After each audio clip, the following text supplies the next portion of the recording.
Alhamdulillah, wassalatu wassalamu ala rasulillahi wa ba'du. Assalamu alaikum wa rahmatullahi wa barakatuhu. Mr. Chairman and members of the panel, distinguished ladies and gentlemen, I say assalamu alaikum wa rahmatullahi wa barakatuhu once again. Momo Raimi is my name. I am representing the NIB window of SunTrust Bank Nigeria Limited. The presentation is going to be on how, as a bank, we can collaborate with work operators in Nigeria to promote Islamic social finance. And the topic given is Islamic social finance and the role of Islamic banks in Nigeria, a case study of SunTrust Bank. SunTrust Bank is a commercial bank that operates a non-interest banking window with its headquarters in Lagos. The window offers products and services that are in line with Islamic commercial and economic jurisprudence. Even as a profit-oriented financial institution, Islamic banking has a responsibility to cater to the well-being of society, and that is where the marriage between Islamic banks and Islamic social finance come to play. Islamic social finance, by definition, refers to modes of financing that are deeply rooted in Islamic ethics and are intended for securing social benefits rather than earning profits. Islamic social finance, whose fundamental principles align with the Sustainable Development Goals of the United Nations Development Programme, is aimed at promoting social justice through ensuring wealth redistribution, fostering poverty alleviation, entrenching social harmony, encouraging mutual solidarity, and promoting socioeconomic development, as well as combating insecurity. Following from the above, below are some of the achievements of SunTrust Bank in this regard. The non-interest banking window of the bank is one of the few non-interest banking sectors in Nigeria that pay zakat from its profits annually, and the zakat has been distributed to worthy beneficiaries across the country. The bank is also presently working on developing a product for Waqf that would give confidence to donors and trustees, while the bank serves as custodian and investor. The bank has recently established an independent foundation by the name SunTrust Charity Foundation. The 6-month-old foundation has recorded the following milestone within its short life so far. 1, provision of free medical outreach to people suffering from eyesight problems in Michika, Adamawa State.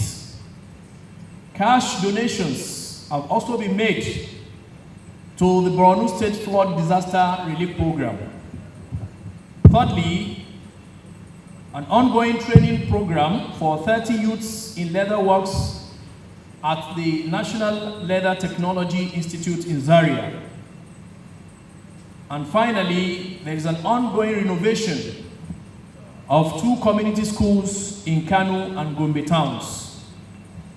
All of these are targeted at the welfare of people, fostering empowerment, alleviation of hardship, and promoting socio-economic development. Islamic social finance as an institution as an institution of the overall Islamic financial system, is rich in tools and instruments that meet the various needs of society. These tools are designed to achieve the overall objective of Sharia in the preservation of wealth. These tools are zakat, waqf, sadaqah, qard hasan, hiba, which comprises hibatul ruqba and hibatul umrah. We also have hadiyah, Islamic inheritance, and finally wasiya, which is Islamic will. As for the roles of Islamic banks in promoting Islamic social finance, the Islamic banks in Nigeria have the following roles to play in promoting Islamic social finance. First, to collaborate with operators like AZAWON and her member organizations in the Islamic social finance sector. Promotes general awareness and public enlightenment of Islamic social finance. Participate actively in programs, seminars, conferences in this sector.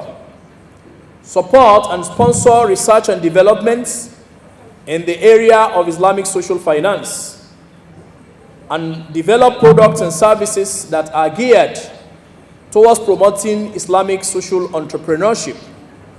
Also included in this is the payment of zakat. And finally, their role also include channeling their corporate social responsibility towards the Islamic social finance sector. In conclusion, we at the NIB window of SunTrust Bank, Nigeria Limited, are ready to take the lead in this regard through collaborating with the Association of Zakat and Waqf Operators in Nigeria under the able leadership of Engineer Malam Muhammad Lawal Maidoki and her member organization across the country to promote Islamic social finance in Nigeria. Secondly, we are also ready to partner with AZAWON through promoting Islamic social finance awareness campaign across Nigeria with a special attention to Islamic social finance. Also, it is part of our agenda to develop products and services targeted at assisting Zakat and Waqf operators in Nigeria to deliver on their mandate of poverty alleviation, wealth redistribution, and promoting the welfare of Nigerian Muslim community.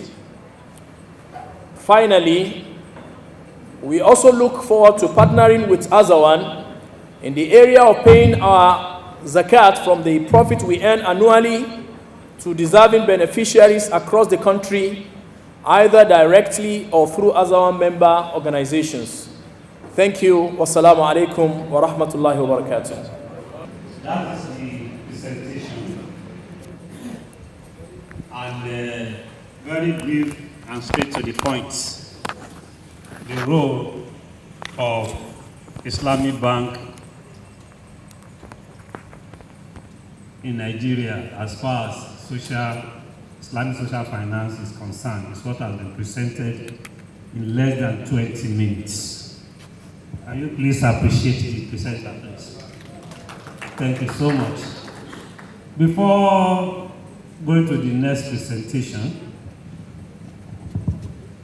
I want to remind us that this conference, we are speaking two languages here at least, English and Hausa. So the second presentation that we are going to listen to is about Waqf and Al-Majuri systems in Nigeria. So our presenter, Dr. Shehu Kakale, I hope you get it right, is going to speak to us in Hausa first, and you can do a little translation into English. So please, you have the floor. Mr. Chairman, sir, other distinguished members of the panel, sauran shugabannin da ke nan wayan ƙasa da masana fanni daban-daban, waye mata, matasa da wakilai na AZAWON. Assalamu alaikum wa rahmatullahi ta'ala wa barakatuh. Zan yi magana ne mafi yawanci gaskiya da Hausa akan me gudunmawa ko matsayi na harkar zakka da wakafi domin inganta ko gyara tsari na ilimi na almajirci a Najeriya. Sunana Balarabe shehu Kakale, ni ne shugaban ƙungiyar kira lafiya SAC ta inganta kiwon lafiya da kuma lafiyar jiki da lafiyar aljihu daga Sokoto birnin Shehu. Ina ganin an bani wannan lecture ne domin cikin taimakon Allah ƙoƙarin da muka yi tare shi mai girma saraukin Sokoto a Mallam Mai Doki da sauran 'yan uwa da ke nan wajen gwagwarmaya na kafa hukuma ta kula da inganta harkar almajirci a Najeriya, wato National Commission for Almajiri and Out of School Children Education, wadda yanzu haka suna za aiki gadan-gadan domin inganta harkar karatun allo da almajirci a Najeriya. Kuma ina muku albishir na cewa gwamnatin tarayya ta Najeriya ta aminta ta faɗar shugaban ma'aikatar ilimi ta Najeriya, wato Dr. Tunji Alausa, a kullum yanzu yana faɗa almajirai ɗalibai ne a makaranta ta koyon alƙur'ani, don haka a daina ce musu out of school. Suna a makaranta ana koyar da su da curriculum da syllabus, amma dai kawai ana yi da larabci wanda tsarin boko inda aka fito aka shirya da su ba. Amma yanzu ana ba su nasu kulawa, sannan inda ba su zuwa makarantar sauran su kuma a yi ƙoƙarin inganta wannan sashen. Kafin akwai matashiya zan fara da ita ce maganar da sarkin musulmi Muhammadu Bello ya yi a lokacin da yake shugaba na daular Usmaniya, a inda nan Hadija tana cikin wannan wuraren a cikin yadda Allah ta hannun Malam Sambo da aka baiwa tuta daga Sokoto. Sarkin musulmi Muhammadu Bello abubuwan inganta tattalin arziki da lalwanta arziki a daular Usmaniya ya yi maganar cewa dole shugabanni da kuma kashin da aka kafa a inganta kasuwanci, a inganta abubuwan ƙwazo, noma, kiwo da ƙere-ƙere technology, domin ta nan ne al'umma za ta tsayu kuma har ma a hidda zakka ko waƙafi. Saboda al'umma ku sani cewa fa zakka fa ba magana talauci ba ce. Zakka abu ne da ya shafi lilwanta arziki, samar da aikin yi, dogaro da kai, don sai da arziki ake fitar zakka. Mafi yawancin mutane na tunanin zakka harka talauci ce. Zakka san ba harka talauci ba ce, harka warkar da talauci ce. Shi yasa sarki musulmi Muhammadu Bello ya kafa masana'antu a Sokoto wanda har yanzu suna nan ko da gaskiya sun rangarta, kuma ya ba da umarni duk inda sarakunan musulunci suka koya nan masana'antu, wanda suka hada da su makera, madunka, masaka, masassaka, marina, majema har magina na masu gini, da mallamawa, da tukanawa, da takalmawa. Ba sai na bayani wa'anda abubuwan suke ba, amma masana'antu ne wa'anda za su inganta tattalin arziki domin a samu kudaden shiga a wannan lokacin. Kuma ya rubuta wannan bayani a littafin shi na usulun siyasa. Next slide. A bayanin da zan yi a kan waƙafi, ko da yake an yi magana na ya za a inganta harkar almajirci a takardar zan gabatar, amma zan buɗa shi na amfanin waƙafi ga al'umma gaba ɗaya har dai a sashen kiwon lafiya.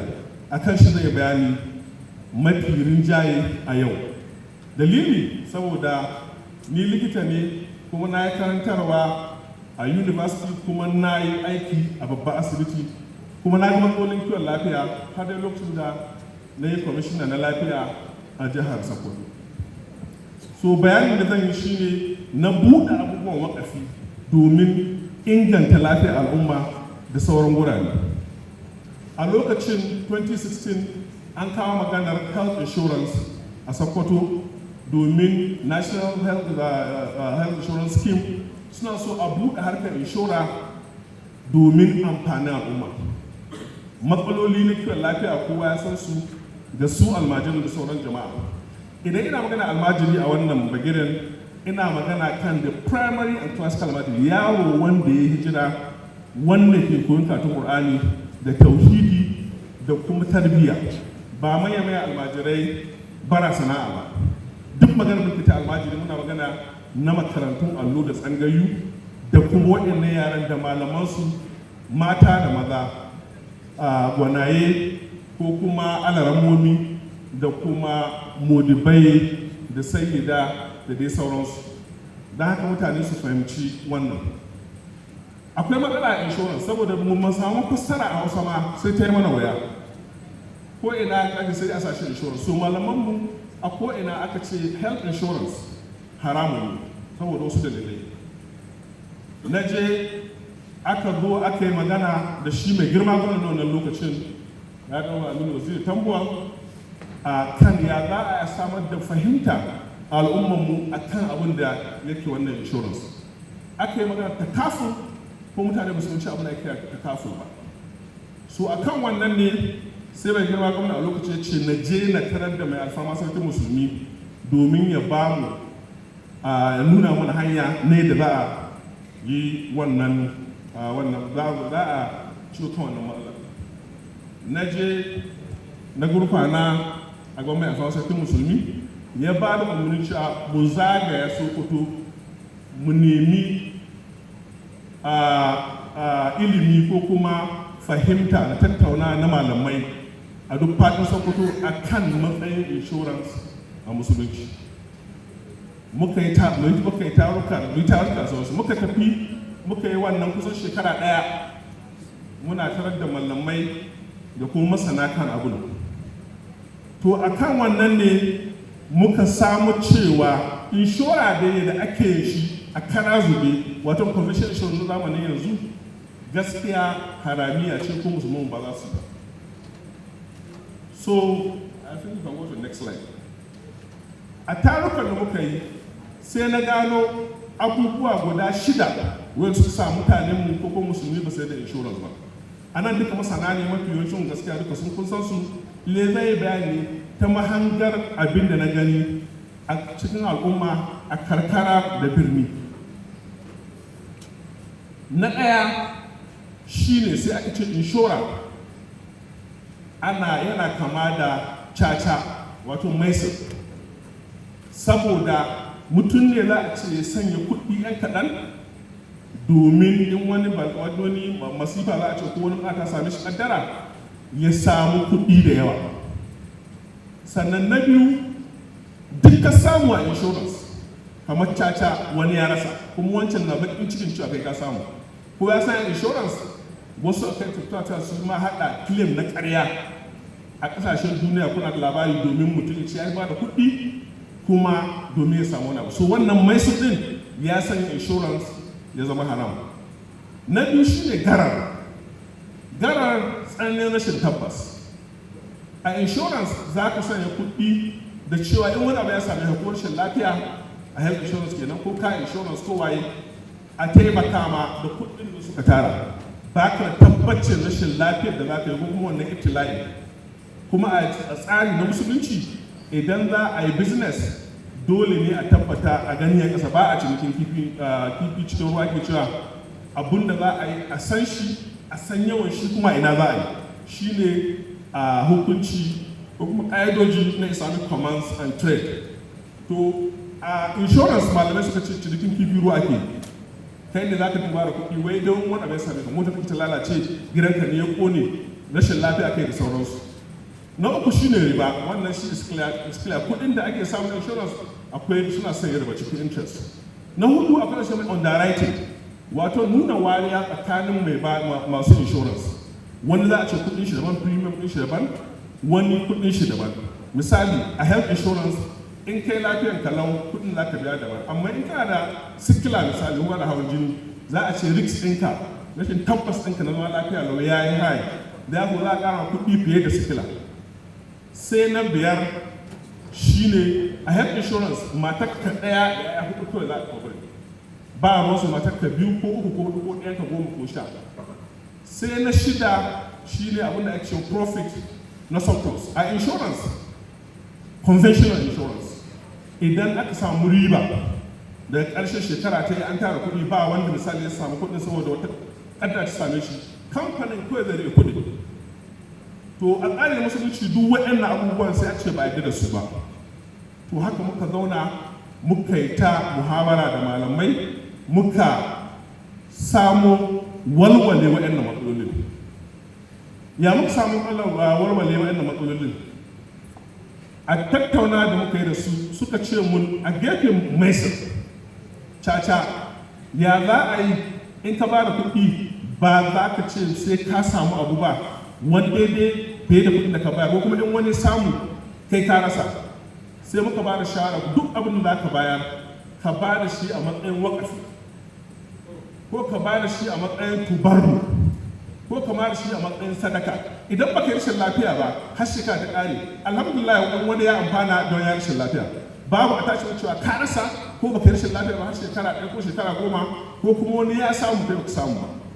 Malamai su ce su yadda wannan idan dai namu tsari za a ce za a ba da kuɗi na wannan takafin ko inshora a matsayin wakafi ko sadaka ko tabaru. Sai magana tsarin rashin tabbas aka ce hukunce mutum wai ta ba da health insurance domin ta wacce sai ta rashin lahiya ba ka san akwai wanda bai rashin lahiya ba har ya koma ga Allah. Muka ce to mun yadda, amma ita harkar kiwon lafiya ba sai ta rashin lafiya ba. Ai ta iya zuwa ka je ka nemi health information, misali kai tambaya akan harkar kiwon lafiya ko nutrition, duk harkar ce lafiyar kalau, ko kuma harkar routine immunization ne rigakafi ko kuma mace ta je awo. Kaga wannan tabbas kenan lalle sai ka nemi abun da ya shafi kiwon lafiya ba wai sai ka ciwo ba. Malamai suka ce sun yarda da wannan a gefen garan ɗaya ke. Annabi suka ce to akwai matsala saboda a tsarin musulunci idan za a ci kai ba a cikin kifin ruwa. Idan mutum bai da lafiya ya za a yi a ayyana kuɗin kula da lafiyar shi. Muka gaya musu cewa a yanzu an san kuɗin tushen na malaria, an san kuɗin na yin CS ko hydrography ko kuma abin da cewa laparotomy ko kuma duk wata rashin lafiya tana da kuɗinta a asibiti. Don haka akwai tabbas na kuɗaɗe na cinike da idan ka ba da wakafinka. Na uku suka ce still sashen garar wanda ya haramta a musulunci shine a musulunci fa in za a yi ciniki a ba da kuɗi sai an tabbata inda za a ciniki a haɗa gurin a ga abun a ƙasa, ba a ciniki na kifi ruwa. Na ce a duk inda harkar shi lafiya ta faru ga wanda ke ba da wakafi ko insurance baginan ciniki shine asibiti, hanyar haɗe da ce hanyar Kano ko hanyar Sokoto, asibitin nan ne za a je in kai rijista. To haka muka samu malamai suka ce sun aminta wannan an kone garar. Sai magana a wannan riba wannan ya sato muka cewa going to use Islamic banking instruments ba harkar riba. Sai magana underwriting na cewa mai sikila, mai HIV, mai hypertension ko mace mai ciki ko wata CS na da premium ya yi sama kan wanda ke lafiya. In ma ka cika tafiye a harkar health insurance za su ƙara ma kuɗi wani kare risk. Muka ce wannan mun soke kowa ta shirya ya ba da flat rate. Maganar mata ɗaya wanda health insurance ke yi da ɗaya hudu kawai shi ma na ce duk mutane ‘ya'yanka ko family ɗinka da za ka sanya ka biya musu waƙaf ko tubaru a wannan health insurance su ma ka sa su ka sanya su mata hudu ɗaya 40 da ka sa. Sai maganar profit. Maganar profit, next slide please. Sai ake shi kuma wannan al'adar musulunci duk kuɗin da aka tara idan aka shekara misali an tara biliyan 1 sannan ba a cinye su ba ga harkokin rashin lafiya, to za a kira duk wanda suka biya ce da abin da ke ƙasa, shin me za a bar mun kuɗin ku ko kuma a sa su a hannun jari ko a gina asibiti ko a ƙara ɗaukar ma'aikata a wannan gurin ko kuma a yi wani wakafi na gina wata asibiti ko kuma biya ma yara scholarship. Malamai suka ce sun aminta a wannan. So a kan wannan sai muka kira wani summit kamar wani aka yi a wannan ba ta amanta ranar ba a 28 ga watan Disamba na 2016 a inda mai alfama sarkin musulmi na wurin mai girma gwamnan lokacin Aminu Waziri na gurin da kuma Professor Yusuf Usman yana gurin, shugaban Jaiz Bank yana gurin, mai martaba sarkin Gwandu yana gurin, Emir Bakura, wakilin sarkin Kano, minista na lafiya na wanda ya gabata lokacin Dr. Halil Alhassan, da shugabanni na ƙungiyoyin musulunci da lokacin chairman 35 lokacin ba a yi AZAWON ba ta kafafa ba, amma dai su malar doki na wurin da sauran sarakuna fiye da 300 aka yi wannan taro a Sokoto. Aka ce idan aka fidda wannan tsari a daidai da musulunci aminta, to harkan insurance ta halatta an ciro an ci abubuwan na maisir, garar, riba, underwriting da kuma abubuwan profit. To a kan wannan sai aka yi communique wanda gwamnatin jihar Sokoto da mai alfawar sarkin musulmi suka aminta cewa tsarin health insurance yadda za a yi shi a Sokoto ya zama halal. Amma akwai hanyar bayan mun yi wannan sai aka zo mutane da yawa suka ce insurance ɗin nan fa hanyar zai yana shi laɓu ko kuma misconception. To sai muka ce the best way shine a cire ma insurance ta kafin mutane ba su fahimta da shi ba, a sa shi as health workers. A wannan taro ina so in ji hankali a tsarin nan na harkar kula da kiwon lafiya al'umma, idan aka mai da wannan AZAWON ta kama amfani da wannan nomenclature a sa shi a health workers zai fi karkuwa hannun mutanen. A nan take ba zan ta manta ba shi ma wannan sannan gwamnatin jihar Kano, commissioners na kiwon lafiya, Kogi, Niger da sauran jihohi suka aiko suna son tsari na Sokoto na health workers ko health takafu, kuma aka kafa hukumar contribution health scheme a Sokoto da kuma sauran jihohi wanda har na yanzu na san ma a Jigawa akwai shi. Amma har yanzu gaskiya health insurance a Najeriya kuma a arewa penetration din shi is very low, ya kan shi kuma kashi 5 cikin 100. To a wannan taron abin da kira shi ne a mai da shi sunan shi health workers ko commission ko agency, sannan ai mutane bayanin waɗannan abubuwan cewa idan ka bayar da wakafi za ka amfana. Wai za ka amfana ko ma because matsayin wakafi ne, kuma ba ma sai kuɗin ba da za a tara. Kuma bankunan mu banks, sun trust za su kama bare da gaske wajen yin wannan. Kuma shi magana health worker ba wai sai kuɗi ba, motoci, ambulances, biyan scholarship da sauransu duka ba. Next slide. To duka dai wannan bayani ne da wanda suka ba da cewa akwai lokacin da Dr. Balarabe wanda shi ne da isa a cikin da ya Musa, akwai director ta kafo na Jaiz, akwai kuma DG na National Insurance Commission shine Zubairu Darazo, Garba Muhammad shine na Jaiz ta kafo insurance, da kuma DG da CEO na charity Jaiz charity. A lokacin na Santos ina ganin I think they were not on board then. Next slide. So wannan na bayan shekarar, next slide. Maisir, that's Chacha gambling element in it. Riba, next. Surplus and profit wanda suke rike kayan su. Sannan underwriting wanda ake nuna wariya na tsakanin wa'anda ke bada contribution. Sannan limitation over to 1 wife and 4 children na ya bayani shi na cewa aka buɗa gaba ɗaya na next.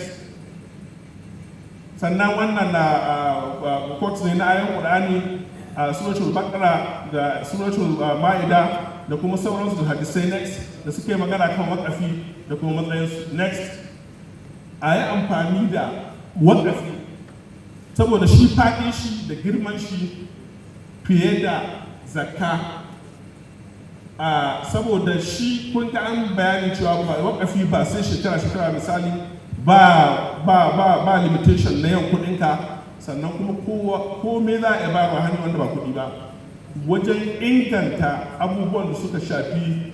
Next, there is one picture where we are with the Sultan and the former. A wannan wurin taron ne a inda muka yi wannan taron a inda aka bin da community na cewa tsarin health workers kuma tsarin kiwon lafiya, wakafin kiwon lafiya a Sokoto ya zama halal saboda wayannan bayanan da ne. Wato abin da ke so na jawo ma harkar al'umma shine matsalar rashin lafiya ko a tsakanin likitoci ko nurses ga mu a school of nursing a Hadija ko mai kuɗi ne kai ko talaka wallahi rashin lafiya za ta iya kayar da kai kuma kowa ya kai sai ka samu wani jarab kuma saboda ba ta bayar da notice a lokacin da za ta wahalar da mutum ko za ta kayar da mutum ta kan yi lokacin baka da sukunin yin abubuwan da za ka iya taimaka ma a nan take abubuwan wakafi na kiwon lafiya zai sa mutum in ya fara baya lafiya a je da shi kowace asibiti a yi mai treatment daga malaria har kidney transplant ba sai ya ba da kuɗi ba saboda wannan tarin kuɗi da za a tara a matsayin health wakaf shi rashin lafiya ko mai kuɗi ne kai ko ka da hali tsufa ma yana da kuma yawa da mutane sannan ba da wani tsari mai takamamme wanda ake a Najeriya yanzu saboda waɗannan abubuwan na ga muku wanda suke na haramiya da bai da su amma idan yanzu aka bai da shi wakafi to mutanen mu da yawa za su jo ne akwai wani statistics ba ku a harkar kiwon lafiya a duk inda mutane suke harkar kiwon lafiya only 20% kashi 20 cikin 100 ke buƙatar abin da shafi kiwon lafiya ba wai ma kwanciya asibiti ba da haka idan kana da mutum 1000 a ko'ina iyaka mutum 200 ne za su nemi abin da ya shafi kiwon lafiyarsu wani kuma information ne zai tafi asibiti wata awo za ta je wani urgent legislation baya cin kuɗi to cikin kashi 20 din nan a wannan inda da aka yi a duniya kashi 3 ne kawai za su gaba sai an kwantar da su ta ake nan kashi 3 na cikin 200 mutum 6 kenan don haka duk inda mutum 1000 suke ƙarshen ta mutum 6 ne za su rashin lafiya za a kwantar da su idan mutum 1000 za su tara naira 1000 ko ne wata miliyan 1 kenan to a wannan watan har wani watan a shekara miliyan 12 ba zai wuce mutum 6 za su lafiya za a kwantar da su ba kuma ba zai wuce rashin lafiyar lokaci malaria ne ba ko typhoid ko simple hypertension ba wanda zai ci kuɗin da za su kai cikin miliyan 12 din nan kila miliyan 2 sauran kuɗaɗen sun da za a aje gobe a ɗora kai amin wata shekara shi da kuma ganin wasu ƙasashe Malaysia Indonesia sun gina manya-manyan asibitoci har ma an sayi iya ambulance ko helicopter na kiwon lafiya na ga inda wani bai lafiya talaka da helicopter aka tura aka ɗauke shi mun ga wata ƙasa a inda aka yi accident titi ya coshe aka ce a je a ɗauko marasa lafiya da aka je ɗauko marasa lafiya aka ce ambulance ta kai ba me za a tura helicopter likitan ya ce baya buƙatar helicopter ɗaya biyu yake so aka zo da helicopter da kuma lafiya a kansu da waɗannan kuɗaɗen idan kana da mutum miliyan suna ba da 1000 a matsayin wakafi na kiwon lafiya kana da biliyan 1 kowane wata kenan biliyan 2 biliyan 10 a shekara to cikin mutum miliyan abinda aka kirta ga wancan statistics iyaka mutum da za su rashin lafiya su ne mutum 6,000 to mutum 6,000 ya za su ci biliyan 12 a shekara mafi rancin rashin lafiyar da ke musibancin kuɗi su ne kidney transplant ko kuma chronic kidney disease sannan accident da kariya sai kuma neurosurgical conditions su ne na brain tumor spinal cord injury to dukkan su duk tsadarsu in ka tara mutane a nan misali jida masu wannan rashin lafiyar ba su kai mutum 500 ba mafi yawancin rashin lafiyar malaria ce hypertension diabetes simple diabetes of course mass complications so kudin za su rara har a gina asibitoci a gina makarantu kamar waɗannan sannan kuma a ɗauki ma'aikata aiki sannan kuma a yi research na gano sababbin hanyoyin kiwon lafiya to wannan haka yake a health sector kenan za a apply shi a transport sector za a apply shi a housing sector za a ko'ina ina ganin zan tsaya a nan a shi ne takaitaccen bayanin da zan yi sannan kuma da wannan albishir wanda muke su kama mana kuma dama gaskiya AZAWON tana yi na inganta da gyara tsarin makarantun allo tsangayu da almajirci a Najeriya kuma wannan hukuma ta kula da almajirci da tsangayu tana aiki shugabanta shine Dr. Sani Idris ya ta nashi kokari kwarai da gaske almakarantun da ke nan da malamai da alarmomi da AZAWON yana da kyau a haɗa kai a gaida za a yi yaran nan su zauna su karatu a ƙara musu fasaha da kimiyya da tarbiyya su daina yawon titi suna bara abu ne mai yiwuwa a wannan zamanin insha Allah yaranmu yan shekara 6 zuwa 14 za su daina garan ba a titi saboda wai neman cin abinci almajiri baya da kasala almajiri ba rago bane almajiri ba jahili bane idan aka kama musu da malamansu za su ci da kansu. Amma tsari na boko da inda aka toshe su aka watsar da wannan system din da system din zakka da wakafi wannan su lugar suka yi dan shari bayan sun ci daular Borno da daular Sokoto da kuma ta Oyo Empire suka ce sun haramtar da duk wani tsari na karatun allo. Lullugar da ya rubuta wannan doka ya ce kuma ya haramtar da zakka da wakafi sai dai a karbi haraji. To yau ga inda muke amma insha Allah ana ta gyara. Muna godiya ga gwamnatin jihar Jigawa akan wannan kokari hanna da kuma mai martaba sarkin Hadeja da sauran sarakunan shugabanni da AZAWON da wannan aikin da suke. A gurguje a turanci please go to the first slide. I'm presenting, as the overall team said or pointed out, on application of Islamic alternatives or Islamic principles in the welfare system in Nigeria. It's about the talk on waqf, particularly health waqf. It's very important that Nigeria, revisits the application of health insurance in this country, not only in Nigeria, but all across the world, particularly the global south. Because insurance still has a very poor penetration in this country. We have less than 1% of conventional insurance and less than 5% of health insurance.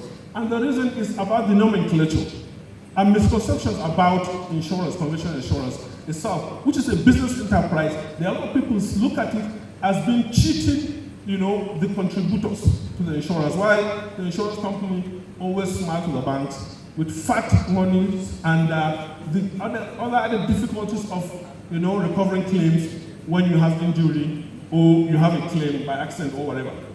And those principles that people felt are against Islam or are in collision with the principle of Islam include Maisir, which is a gambling element, Garar, which is extreme uncertainty, and then the issue of riba or interest in the dealings, underwriting, insurance underwriting, and the issues of sharing of profit, and the limitation of who will be the beneficiaries, particularly in our northern part of the country that we are polygamous. They only provide 1 wife and 4 children, of course discriminating against all our wives. And in this, I took us back to one of the greatest minds and intellectuals of Sokoto Caliphate, Sultan Muhammad Bello, who over 200 years ago wrote in one of his books of Usul Siyasa on the need of what zakat and waqf is, and the need to build industries in the caliphate and to make people productive, and self-reliant, and to generate wealth. Please go back to that slide of Sultan Muhammad Bello, so that people can pay zakat and do waqf. Sultan Muhammad Bello wrote that the 6th principle of governance and leadership is that the ruler and his officials should provide opportunities for work to the people of the state for both their temporal and religious benefits. And for this purpose, the leader must encourage development of artisans and be concerned with tradesmen as indispensable. Farmers, security, personnel, issues of smiths, tailors, dyers, physicians, grocers, butchers, carpenters, all of them must be settled. And he ordered the industrial complexes of Makera, Makunta, Masaka, Matasaka, Marina, Takalma, Tukana, and even Malama, an industry to produce manpower, critical mass of manpower for that was created. So in Sokoto State, those problems that are in conflict with Islamic Sharia were enumerated and they were taken care of, and then we came up with the Sokoto brand of health takaful or health waqf, which from that on, there was a bill sent to the State Assembly and the Contributory Healthcare Agency was established, and other states followed up, coming to Sokoto to collect that model, which was done through a conference that was done on 28th of December 2016. So where we are today, the brand of health what we're talking about is Sharia compliant, is halal, and I'm sure AZAWON and other collaborators on our band will look deeper into it so that nomenclature that will bring acceptability will be promoted, and people will take part in this health workup so that people can really benefit in challenges of healthcare and also in all other sectors of human development. I think with this brief, I really want to thank everyone here, and inshallah we are making progress. and Nigeria will definitely continue to be great. Thank you very much.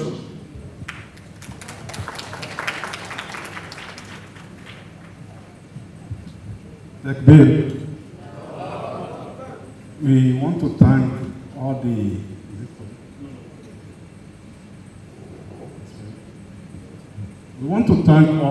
presenters for the wonderful information they have shared with us. We are trying to match this ongoing session with the next session, and interestingly, we are now within the time to even start the next session. But as a matter of feedback to the just concluded presentation, can we have 1 or 2 questions? If you have questions or comments, just raise up your hand. 1. The media man. Yes. 2, 3, 4, 5. Please, briefly, can come out, mention your name, and mention your name and proceed to your questions or comments. Please, 1 minute each. Assalamu alaikum wa rahmatullahi ta'ala wa barakatuh. Sunana Hassan Samba Haruna. Tambaya ta ita ce game da waƙaf ɗin nan a karɓa ya kasance an kula da lafiyar al'umma. Shin iya wadda suka ba da waƙafin su ne suke amfana ko kwa a'a duk wanda yake yana da larura ya kawo kansa zai amfana? Idan aka ce misali iya wadda suke bayarwa ne suke amfana, to fa an gudu ba a tsira ba. Abubuwan nan da ya faɗa guda 6 wadda aka guje musu, an gudu ba a tsira ba. Ka ba da abu don kai benefiting aka ka bayar. Idan kuma a ka bayar ne kawai don Allah, kuma kai ma kana ɗaya daga cikin wanda za su yi benefiting, wannan shine ma'anar waƙafi. Shine tambaya ta da nake so in sani, shin kowa ne zai amfana ko kwa iya wadda suka bayar ne suke amfana? Idan kowa ne zai amfana wadda suke bayarwa kaɗan, to kamar lissafin kuɗin ba zai isa ba idan rasiɗin ya zo. Idan kuma a iya wadda suka amfana ne, akwai fa baya an guda ba a tsira ba, kamar yadda nake tunani, duk da ba gun tattauna ba ne. Assalamu alaikum. Is it a comment or a question? Okay. Alhamdulillah, waton harka ta kiwon lafiya kamar yadda ka sani, harka ce mai matuƙar tsada da kuma amfani da ƙwararru waɗanda sai ka biya su aiki da kuma kayan aikin da ake yi. Don haka abinda muke so mu yi shine ƙungiya za su tara kuɗaɗensu, sannan mambobinsu za su amfana a kan wannan tare suke da kuma tarar da aka yi ta gaba gari gaba daya.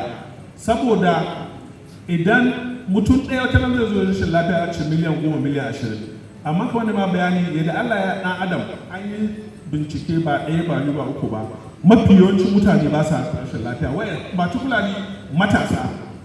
Dan akwai wani taro da wani muka samu matasa guda 2,000 a shekara suka ba da naira 2,000 misali domin kula da kiwon lafiyarsu.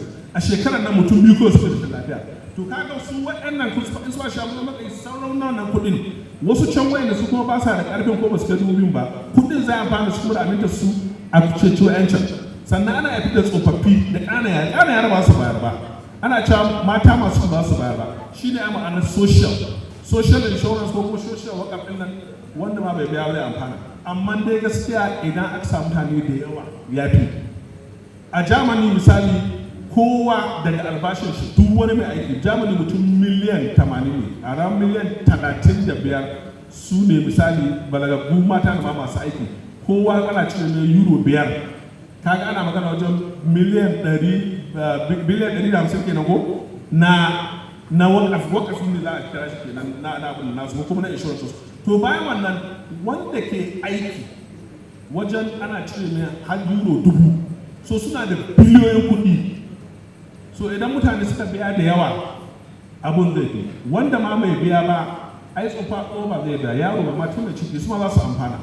So sai an ci gaba da tattauna gaskiya da ƙarin fahimta da shawarwari. Wannan kamar matashiya ce, amma dai gaskiya harkar wakafi na kiwon lafiya ya kamata al'umma su shige shi domin taimaka ma marasa lafiyoyinmu da ke zuwa asibiti. Abu za a ga misali South Africa ko kai an ce Saudi Arabia ko Malaysia mutum ya je asibiti ai accident ba a san shi ba, amma ai mai komai har CT da ai ba ai $100,000, MRI ai mai surgery ba wanda ya san shi saboda akwai kuɗaɗe. Thank you. I think what we do, we allow those who want to ask questions and ask so that they can take it at once. Number 2, please. Number 2. Assalamu alaikum wa rahmatullah. The presenters should please note the questions so that you can answer them. Sunana Hassan Kabir Adua daga hukumar zakka da wakafi ta jihar Katsina. Tambaya ta akan hukumar da ka ambata honorable ta almajiranci, wani irin salo ne take bi wurin wayan malaman makarantar allo kai domin rage fuskantar barazanar da suke yi na ganin hukumomi da dama suna zuwa musu da bayanai na cewa za su taimaka musu da sauransu. So ita wannan hukuma wani irin salo ne za ta bi ko kuma take bi wurin wayan malaman nan kai? Sai kuma ƙungiyoyi, akwai ƙungiyoyi kamar irin su mu kawar da bara da sauransu, wani irin goyon bayani kila suka ba ita wannan hukuma? Wannan ita ce tambayar ta. Next, number 3. Assalamu alaikum wa rahmatullahi wa barakatuh. Ni sunana Abubakar Yusuf, ni ne executive secretary na hukumar zakka da wakafi ta jihar Katsina. Dakta, bayanin haka mai an taba ni sosai, musamman a Katsina mun kasance sabon hukuma ce, amma mun list of products and services da muke son mu yi under zakka da wakafi.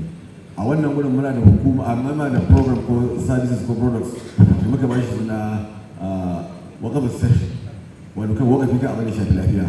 Han baka wato dinnan mun a yi arrangement nasa zamu zama da kacima, ita hukuma ta wannan ta health insurance din haka nan.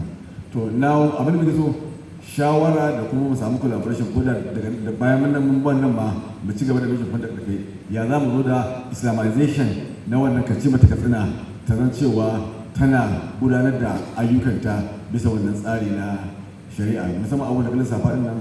Muna son mu samu dan document da wasu abubuwan da zamu nazari mu samar da memo zuwa ga gwamnati cewa ga abin da muke ba da shawara, ga yadda take gudanar da kacima ta Katsina, mu kuma ga abin da muke da shawara a gyara wannan abubuwan dan al'umma ta amfana gaba ki daya. In fact ita kanta hukumar ma mai zama da ita mu ba da wannan shawarar dan ta amince ta za su zo da mu, amma muna son mu samu abin nan takardu da suka dace don mu taimaka mu wajen nazari kuma mai alaƙa da ku ƙara samun shawarwari na yadda za mu da gudun wannan abin. Wannan shi ne roƙo da fatan. Assalamu alaikum wa rahmatullahi wa barakatuh. Wa alaikum assalam wa rahmatullahi wa barakatuh. Number 4, and that will be the last question. We have to move to the next session, please. We are running out of time. Assalamu alaikum wa rahmatullahi wa barakatuh. My name is Engineer Kabiru Elusen Uruma, Jakada Uruma. I'm the founder of Jakada Uruma Foundation, also from Katsina State.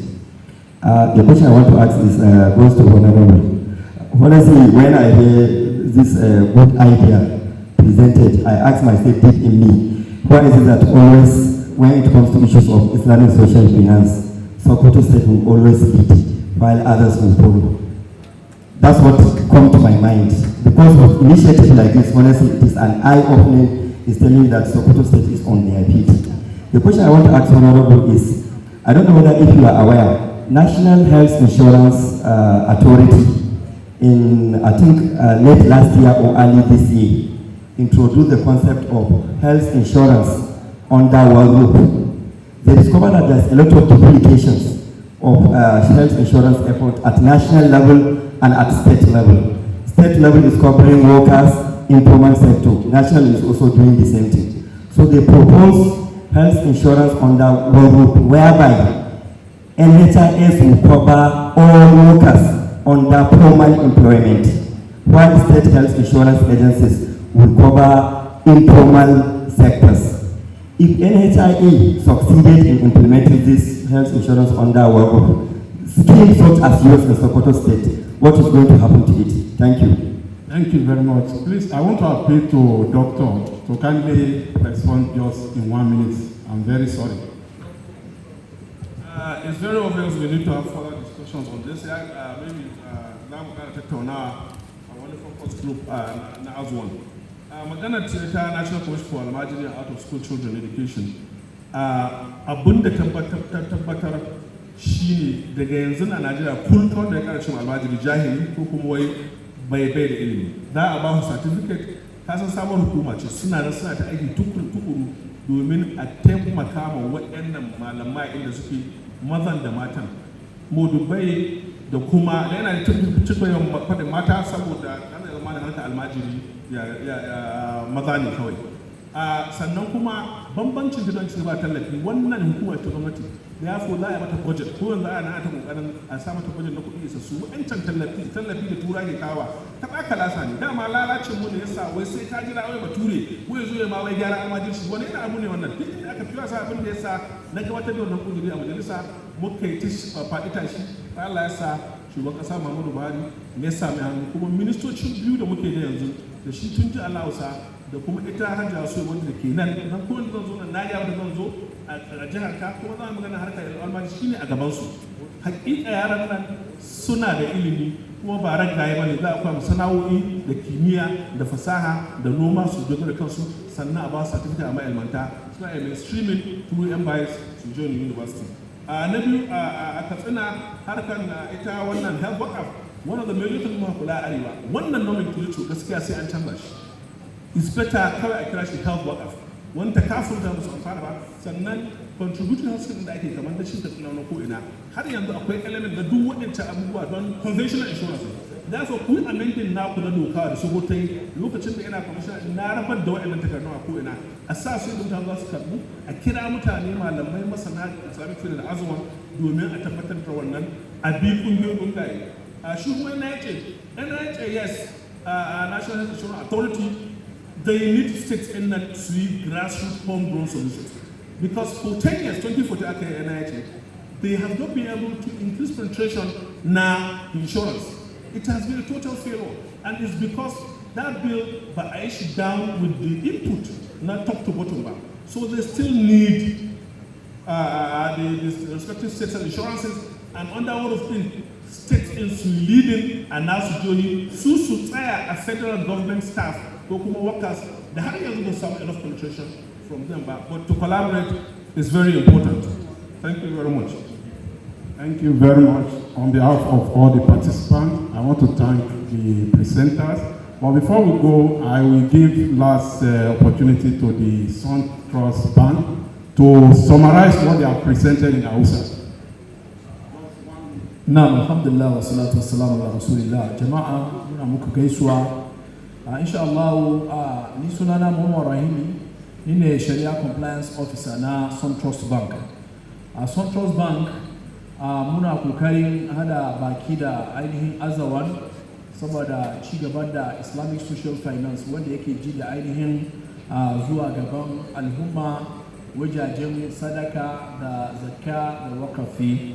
A yanzu muna cikin kokarin fitowa da wani products da wasu services wanda ya kasance wanda suke cikin wannan kungiya na AZAWON da kungiyoyin da ke karkashin AZAWON za su iya zo su buda wannan account da mu.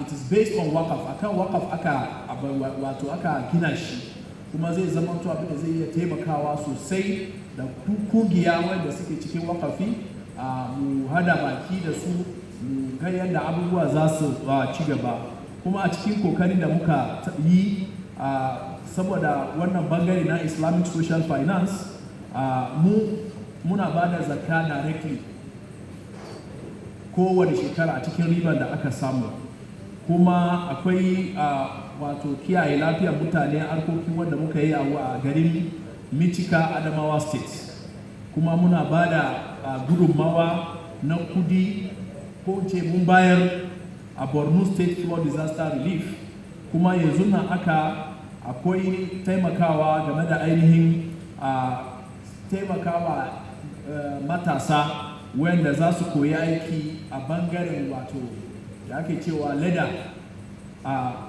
a wani masana'in da ake kira National Leather Technology a Zaria, kuma a takaice yanzu ana cikin gina wato makarantu, ana gyara makarantu guda biyu a Kano da kuma Gombe. Duk wanda yake neman karin bayani game da ainihin yadda za mu iya taimakawa juna a bisa ga ainihin sha'anin wakafi da zakat da sadaka, insha Allah za ku samu labari daga wurin da suke ainihin masu aikin AZAWON, insha Allah. Jazakumullahu khair. Wannan shine takaitaccen bayani. Thank you very much. We are very grateful just to end this session. So may I request the panelists to take a picture, please. Yes. Where is the chairman? Invite Professor Jabir Musa Suleiman to kindly preside on this next session. Professor Jabir Musa Suleiman is a professor of Islamic finance at Federal University, Dosima, Katsina State. You are welcome, sir. The next session, we are going to have presentations in both English language and Hausa language. I have the privilege to call on the Secretary General of AZAWON, in person of Associate Professor Aliyu Dairu Muhammad. Professor Dairu is going to make his presentation in Hausa. I don't know if I'll be able to read this properly. The title of his presentation is, I don't know, do they pronounce the T? There is T, Tansari or what? Tansri Akuwa Da Daba Wasa. I hope that is clear to every one of us. So he's going to pronounce the topic properly. And another BOT member who is going to present is Prince Suleiman Olagudu. Is going to join us back very soon. He's going to present on the role of accountability and transparency in boosting zakat payment, a case study of Lagos State Zakat and Sadaqah Foundation. And let me take the opening remarks of the chairman of the session. Bismillahirrahmanirrahim. Alhamdulillah Rabbil Alameen. Wa la aqibata lil muttaqin. Wa la udwana illa ala zalimin. Allahumma anfa'na bima 'allamtana wa 'allimna ma yanfa'una wa zidna ilman wa fahman wa fiqhan. Ya Rabbil Alameen. Brothers and sisters,